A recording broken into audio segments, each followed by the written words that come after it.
मेरा नाम साकिब जैदी है। मैं पाकिस्तान के शहर कराची से ताल्लुक़ रखता हूँ। मेरा काम है ज़ियारत लोगों को करवाना, काफ़िले लेकर आता हूँ मैं कराची से कारवाने बनी हाशिम के नाम से। तकरीबन मैं 15 से 16 बार करबला की ज़ियारत को आ चुका हूँ और माशाल्लाह से मेरा हर सफ़र जो है वो एक एक्सपीरियंस वाला होता है, एक नई चीज़ सीखने को मिलती है करबला से। जब मैं पहली बार ज़ियारत को आया था तो दिल में एक इश्क़ इमाम हुसैन का सफ़र लेकर आया था और अरबईन पर आया था मैं पहली बार ज़ियारत के लिए। और जब मैं यहाँ से वापस गया था तो मेरे अंदर बहुत सब्र आ गया था। मैं एक बहुत बेकरार शख्सियत के मानित था, गुस्से वाला, लेकिन मेरे अंदर एक बहुत सब्र सा आ गया था जब मैं ज़ियारत से वापस गया और बहुत सारी चीज़ों के अंदर मेरी चेंजिंग आ गई थी। बिल्कुल मेरे अरबईन के जितने सफ़र होते हैं, हर साल मेरा एक अरबईन का जो सफ़र होता है वो एक बहुत खुसूसी सफ़र होता है, क्योंकि अरबईन पे बहुत सारे लोगों से मुलाकात भी होती है, पूरी दुनिया के लोग भी आए हुए होते हैं, हमारे साथ भी बहुत सारे लोग जुड़े हुए होते हैं। तो एक यादगार सफ़र की मानद होता है, क्योंकि हम मिशी कर कर आते हैं। मैं इतनी बार करबला आता हूँ, लेकिन जब मिशी करके 3 दिन आता हूँ और इमाम हुसैन के रोज़े को देखता हूँ तो वो ऐसी कैफियत तारी हुई होती है जैसे पहली बार देख रहा हूँ। ज़ाहिर इमाम हुसैन की खुसूसियत ऐसी होनी चाहिए कि कोई उसको देखने के बाद उससे ये ना सवाल करे कि तुम ज़ाहिर इमाम हुसैन हो। खुद उसके किरदार से पता होना चाहिए कि वो ज़ाहिर इमाम हुसैन है, कि उसके अंदर एक सब्र आ जाए, वो एक नमाजी हो जाए, एक परहेज़गार हो जाए और उसको देखने वाला बोले कि हाँ यार ये ज़ाहिर इमाम हुसैन है। बिल्कुल ऐसे बहुत सारे रूपरंग मनाज़िर आते हैं ज़ियारत के अंदर और अक्सर औक़ात ऐसा होता है कि आपको कोई ना कोई किसी न किसी शख्सियत से आपकी मुलाकात हो जाती है ड्यूरिंग द ज़ियारत। ऐसे वाक़यात मेरे साथ एक आध बार हुए हैं। जी बिल्कुल, मैं माशाल्लाह से 4 साल से लगातार चलो मैं हुसैन पर आ रहा हूँ। बिल्कुल वो अपने आप को महरूम कर रहे हैं और अगर वो नहीं आ रहा है तो मेरे ख़्याल में वो नुकसान उठा रहे हैं अपनी ज़िंदगी का। दुनिया में जन्नत नहीं देख पा रहे वो लोग। यहाँ का सफ़र इंतहाई कठिन तो मैं अब नहीं कहूँगा, क्योंकि बहुत आसानदह सफ़र हो गया है। चाहे हम बाय रोड क्यों ना आ रहे हो या बाय एयर क्यों ना आ रहे हो, बहुत सफ़र आसान हो गया है। हम इमाम हुसैन की तकलीफ़ों को देख कर अपने सफ़र के अंदर कोई भी मुश्किल आती है तो हम उसको स्किप करके आगे बढ़ जाते हैं, क्योंकि इमाम हुसैन का सफ़र हम सबसे ज़्यादा मुश्किल सफ़र था हज़रत अली अकबर ने और हज़रत अब्बास अलैहिस्सलाम ने। बीवियों की चादर छिनने का जो वाक़या है, मसाइब जो थे वो क्योंकि आशूरे के बाद ही थे। बिल्कुल ऐसा ही है। वक्त दिल चाहता है कि बस वक्त की घड़ियाँ यहीं ठहरी रहें और मैं ऐसी करबला में मौजूद रहूँ। करबला का वाक़यात अपने औलाद को सुनाने चाहिए बच्चों के अंदर, ताकि एक सब्र आए, इंसानियत पैदा हो, क्योंकि मकसद इमाम हुसैन जो था वो एक कम्युनिटी था, मतलब इंसानियत का एक मैसेज था पूरी दुनिया को दिखाने के लिए। इमाम हुसैन ने बैत नहीं की यजीद की, उसके ख़िलाफ़ खड़े रहे, उसके ख़िलाफ़ डटे रहे, अपने पूरी ख़ानदान को इमाम ने अल्लाह की नुसरत के लिए क़ुरबान किया, जिहाद किया। और बच्चों को भी इसी मकसद दिखाना चाहिए कि मकसद इमाम हुसैन बताना चाहिए, दिखाना चाहिए, बताना चाहिए कि अल्लाह के खातिर हम लोग क्या क्या प्रॉब्लम्स, मतलब अल्लाह की खातिर इमाम हुसैन ने नमाज़ पढ़ी, नमाज के खातिर अल्लाह के दीन बचाने के खातिर इमाम हुसैन ने अपनी पूरी फैमिली को सेक्रीफाइस कराया, मतलब अपनी पूरी फैमिली की कुर्बानियाँ दी। करबला के अंदर ही पेश आया था मेरे साथ आशूरे की रोज़। मैं एतराफ़ की ज़ियारतों के लिए निकला हुआ था अपने काफ़िले के 4-5 दोस्तों के हमरा, और जब मुकाम शेर फ़िज़ा पर मैं पहुंचा, हम हर जगह पे नौखानी कर रहे थे, हर मुकामात पे। इसी तरीके से मुकाम शेर फ़िज़ा पे हमने नौहा पढ़ा, अम्मा फ़िज़ा बता दे मुझको। तो 4-5 दोस्त थे, हम पढ़ते पढ़ते मैंने अपने 2-3 दोस्तों को बोला कि आप मुकाम फ़िज़ा पे हिस्ट्री लिखी हुई है, वो आप जाके उर्दू के अंदर भी लिखी हुई है, आप ज़ायरीन जब आएंगे तो देखेंगे तो उसको पढ़िएगा। तो मैंने उनको कहा कि आप ये हिस्ट्री जाके पढ़ें। तो एक बुज़ुर्ग बाबा आ गए, तो उन्होंने मुझे कहा कि इधर आओ बेटा। तो मैंने उनको कहा कि क्या हुआ अंकल? तो उन्होंने मुझे वापस कहा कि नहीं बेटा इधर आओ। तो मैं उनके पास गया, मैंने कहा जी। उन्होंने कहा आप क्या पढ़ रहे थे? तो मैंने कहा अंकल हम नौहा पढ़ रहे थे। अंकल ने कहा आप सुनाएं। तो मैं भी डर गया था कि शायद गलत कोई नौहा पढ़ दिया या क्या कर दिया। तो उन्होंने कहा कि नहीं, आप मुझे दोबारा पढ़ के सुनाएं।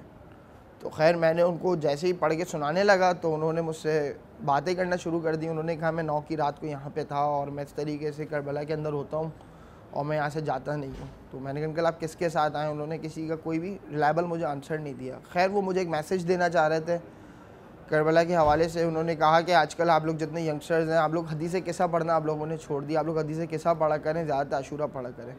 खैर उनकी बात को हम लोगों ने बिल्कुल ही एक जैसे बुज़ुर्ग की बात को ले लेते हैं, हम लोगों ने ले लिया। हमने कहा अच्छा अंकल इंशाल्लाह हम आइंदा पढ़ेंगे। उन्होंने कहा नहीं ये मैसेज तुम आगे भी देना। मैंने कहा जी अंकल बिल्कुल। इसी तरीके से हम मुकाम फ़िज़ा की गली से बाहर आने लगे तो मैंने मिल्क वगैरह ख़रीद के अपने दोस्तों में डिस्ट्रीब्यूट करा। उन अंकल को भी दिया तो उन अंकल ने वो लेने से मना कर दिया और मुझे कुछ सजदगाएँ दिखाई अपनी जेब में हाथ डाल के और कहा कि मैं ये ग़िज़ा खाता हूँ, मेरी ये ग़िज़ा, मैं ये नहीं पी सकता।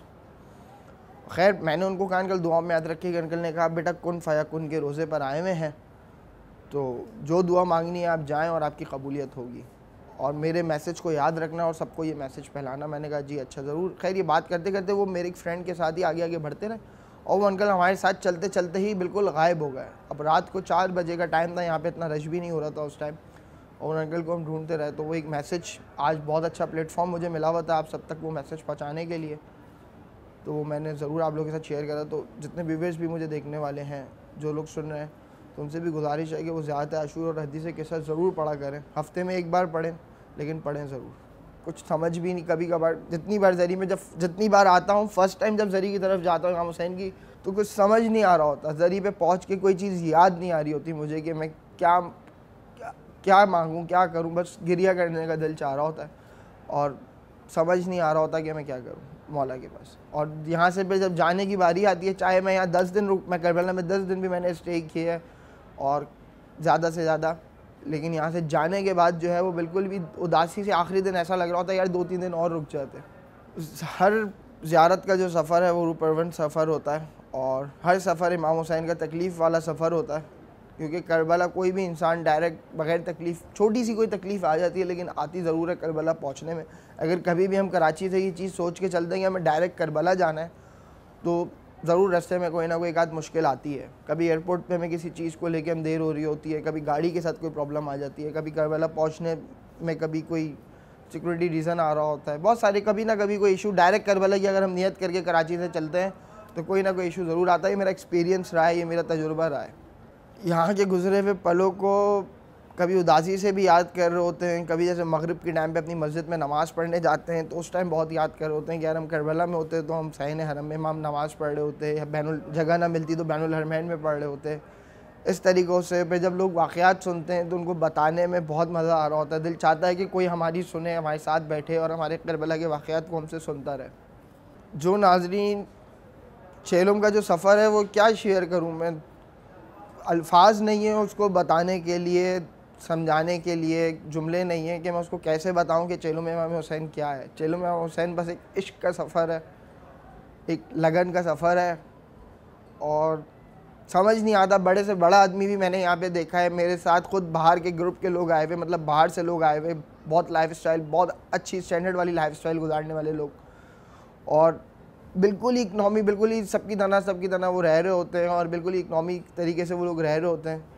तो समझ नहीं आता क्योंकि इश्क के इमाम हुसैन में वो लोग मशगूल होते हैं ना। रात को हम जब चल रहे होते हैं, सुबह चलना स्टार्ट करते हैं, शाम तक चलते हैं, शाम में एक पाँव में तकलीफ़ हो रही होती है, दर्द हो रहा होता है, यार इतना चलें आज। और जब रात को सोते हैं, सुबह उठते हैं, फिर वो एक नया जज्बा दिल में होता है, कोई तकलीफ़ नहीं होती, कोई दर्द नहीं होता, कहीं पे कोई स्वेलिंग नहीं होती, कोई भी प्रॉब्लम नहीं होती, वापस वही जज्बा होता है, वापस चलने के लिए हम तैयार होते हैं, तेज़ दम, मतलब क्या बोलते हैं उसको, ताज़ा दम हुए होते हैं हम बिल्कुल, कि हमें अभी फिर चला लो तुम जितना चलाना है।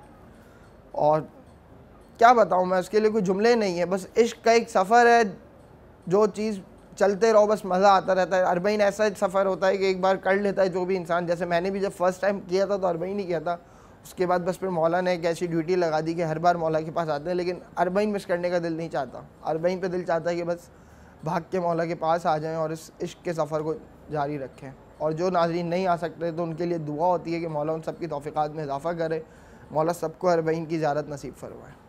मकसद एक करबला से दर्स जो मिलता है वो एक इंसानियत का दर्स मिलता है, मोहब्बत का दर्स मिलता है, भाईचारे का दर्स मिलता है, प्यार का मैसेज मिलता है। और दर्स करबला को, मकसद करबला को अगर हम अपनी ज़िंदगी के साथ जोड़ लें तो शायद हम एक बहुत दुनिया के कामयाब तरीन इंसान होंगे। कहते हैं मोहब्बत की कोई हद नहीं होती, तो बस यही है, मोहब्बत की कोई हद नहीं होती, इश्क़ इमाम हुसैन की कोई हद नहीं है, चाहे इसमें पैसों की ज़रूरत हो। इस करबला के लिए लोग, जो मैंने अपने बड़ों से वाक़यात सुने कि हाथ कटवा कर भी आएँ, और 80s के दौर में शायद जो लोग मुझे बुज़ुर्ग मेरे देख रहे होंगे वही बात जानते भी होंगे, सिरिंज से खून देकर भी आएँ, और बाहर मतलब ईरान से इराक़ करबला पैदल भी आए। इसमें मेरी फैमिली के भी एक अंकल शामिल है जो ईरान से करबला पैदल आए थे, छुपते छुपाते सद्दाम वगैरह के दौर के अंदर वो पैदल करबला आए थे।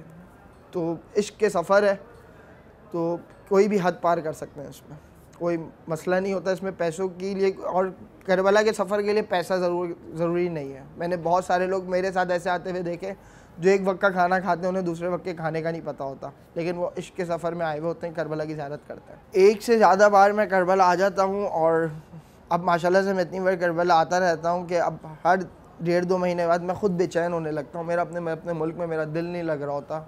मैं बस करबला जाना है, मौला ग्रुप तैयार करें और बस ग्रुप तैयार भी होता है मौला की फजलो करम से और मैं फ़ौरन करबला भाग कर आ जाता हूँ। एक बेचैनी रहती है, इश्क हुसैनी रहता है दिल के अंदर, एक आदत सी बन गई है बस कि अब हर 1.5 महीने बाद 2 महीने बाद करबला नहीं। ऐसे ज़ाहिर को तो मैं किसी की क्या मिसाल दूँ, ऐसे बहुत सारे मेरे साथ लोग गुजरे हैं, लेकिन मैं किसी और की क्या बात करूँ। मैं आपसे अपनी बात करूँगा कि करबला की ज़ियारत से जो मुक़द्दस चेंजिंग आ जाती है तो इंसान अपनी बिल्कुल ज़िंदगी जो है उसकी एक चेंज हो जाती है। वो अपनी ज़िंदगी के अंदर बहुत सारी मतलब जाने के बाद वो ये सोचता है कि यार मैं ज़ाहिर इमाम हुसैन हूँ। कोई भी हराम काम करने से पहले 10 बार सोचता है, कोई भी गलत जगह जाने से पहले 10 बार सोचता है। किसी गाने के अंदर फिल्म देखने, स्टूडियो, सिनेमा वगैरह जाने के लिए वो ये सोचता है कि यार मैं ज़ाहिर इमाम हुसैन हूँ, अगर मुझे किसी ने वहाँ देखा तो वो क्या सोचेगा कि यार ये तो करबला से आया और ये मूवी देख रहा है, या ये करबला से आया ये गाना सुन रहा है, या ये करबला से आया ये मिस गैदरिंग की शादियों में गया हुआ है। तो ये सारी चेंजिंग होती है। इंसान ख़ुद बहुत सारे कामों से बच रहा होता है वो, क्योंकि इसलिए सोच रहा होता है कि मैं ज़ाहिर इमाम हुसैन हूँ। मैं माशाल्लाह से बहुत सारी NGOs के साथ जुड़ा हुआ भी हूँ, रवा के साथ, MESO के साथ, अलगाजी स्काउट के अंदर एक सोशल हूँ। बचपन से एक शौक़ था, लोगों की खिदमत करने का जज्बा था और माशाल्लाह से इस काम को जारी रखने का एक सबील का जज्बा है। माशाल्लाह से मेरे मौला मुझसे ये काम हमेशा करवाते हैं। जितनी बार मैं करबला आता हूँ मौला मुझसे ये काम ज़रूर करवाते हैं, किसी न किसी को वसीला बनवा के करवाते हैं। मेरे पास अगर पैसे नहीं होते लेकिन करवाते ज़रूर हैं। मुझसे एक सबील का काम मौला हमेशा करवाते हैं जब भी मैं करबला आता हूँ। और इसी तरीके से पाकिस्तान में जब मौजूद होता हूँ तो मेरे मजलिस भी होती है माशाल्लाह से, सबील, जलूस, लोगों की खिदमत करना, ये सारे काम रहते हैं। एक शौक़ है बचपन से इस चीज़ का, ये मकसद करबला से ही हासिल हुआ है। एक सबील पिलाना, पानी पिलाना, एक लोगों के जज्बा जो है मोहब्बत का। ऐसी कोई याद जो करबला से मुनसलिक हो। एक बार मैं आ गया था, बगदाद उतरा हुआ था, बसरा एयरपोर्ट पे मैं उतरा था और आशूरे के लिए आया था मैं यहाँ पे, और मुझे उन्होंने मना कर दिया था कि आप लोग अब इराक़ में एंटर नहीं हो सकते। आप लोगों का मुदीर मतलब यहाँ पे मुदीर जो एयरपोर्ट पे लेना आता है वो आया नहीं है और आप लोग एंटर नहीं हो सकते, आप लोग वापस जाएंगे और ये वो सब चीज़ें। काफ़ी देर तकरीबन मैं 8 आवर्स करबला के अंदर, इराक़ बसरा के अंदर बैठा रहा और नमाज़ें, दुआएँ पूरे काफ़िले के साथ था, मौजूद था। काफ़ी हम लोगों ने उस पर इबादत करी, वहाँ पे नवाखानी वगैरह करी, सब चीज़ें करी।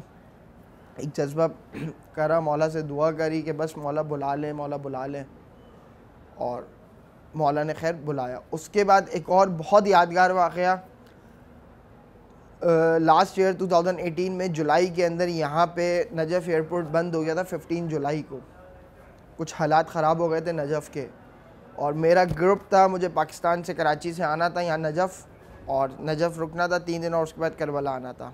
खैर, तो मुझे जाने से फ़्लाइट से मेरी 4 घंटे पहले मुझे मेरी ट्रैवल एजेंट की कॉल आती है और वो मुझे कहता है कि आपकी फ़्लाइट नजफ़ एयरपोर्ट बंद हो गया, तो फ़्लाइट कैंसिल हो गई है। खैर, मैंने फ़ौरन नमाज़ पढ़ी, मेरी वालदा ने नमाज़ पढ़ी, मैंने उनको प्रॉब्लम बताई, अपने ग्रुप लीडर जो मेरे पार्टनर्स हैं उनको बताया, उन लोगों ने सब ने इबादत करी, और मैंने कहा बस मौला मुझे नहीं पता, मैं एयरपोर्ट जाऊँगा और आपने सारे मसले हल कराने। खैर, थोड़ी देर बाद मेरे एजेंट की मुझे कॉल आती है, वो कहता है आपको बगदाद उतरोगे? मैंने कहा इसमें पूछने की कोई बात नहीं, आप मुझे बगदाद भी उतार दो, मुझे उतरना है, बस करबला पहुँचना किसी भी तरीके से, मुझे इराक़ जाना है। तो उन्होंने कहा ठीक है, आप लोगों को अभी कुछ भी नहीं बताओ, आप एयरपोर्ट पहुँचो, इंशाल्लाह हम कोशिश करते हैं कि आपको बगदाद बुला लें। मौला से जितनी दुआएं कर सकता था, जितनी तस्बीह पढ़ सकता था, मन्नतें मांग सकता था, सब किया, बस कि मौला मुझे किसी भी तरीके से इराक़ बुला लें। और एयरपोर्ट जा ही रहा था कि मेरे पास रास्ते में कॉल आ गई थी कि आपका बगदाद एयरपोर्ट ओके हो गया, अब आप बगदाद एयरपोर्ट उतरेंगे। शुक्र करा मौला से, नमाज हरम इमाम हुसैन जब पहुँचा तो फिर शुक्र अदा करा। मैं बगदाद एयरपोर्ट पहुँचा, पाकिस्तान में OK2 बोर्ड होता है, वो मेरा नहीं हुआ था। खैर, 15 से 20 मिनट बाद मेरी बोर्डिंग चली रही थी, वहाँ एक अहले तशरीफ़ साहब, जैदी साहब थे, वो मौजूद थे, उन्होंने मुझे उस टाइम फेवर दिया और उन्होंने मुझे कहा, इजाज़त दी कि भाई तुम जाओ, अब तुम्हारा सब कुछ हो गया फ़ाइनल। और फिर मैं यहाँ बगदाद पहुँचा। बगदाद उतरने के बाद मैं फिर कोई गाड़ी मौजूद नहीं थी मेरे पास, क्योंकि वो नजफ़ आनी थी। वो काज़मैन से फिर मैंने टैक्सी करके अपने होटल ग्रुप को काज़मैन होटल लेके गया, वहाँ पहुँचाया, 1 डे स्टे कर आया। फिर करबला आया। करबला आके खैर इमाम हुसैन का बहुत शुक्र करा, और दिल, अब मकसद आसान था, अच्छा था, तो इसलिए मौला ने मुश्किलें भी आसान कर दी थी सारी। और ये मेरा एक बहुत यादगार सफ़र था कि बस पता नहीं था कि मैं करबला जाऊँगा नहीं जाऊँगा, और मौला ने सारी चीज़ें आसान करते रहा और मैं करबला आ गया।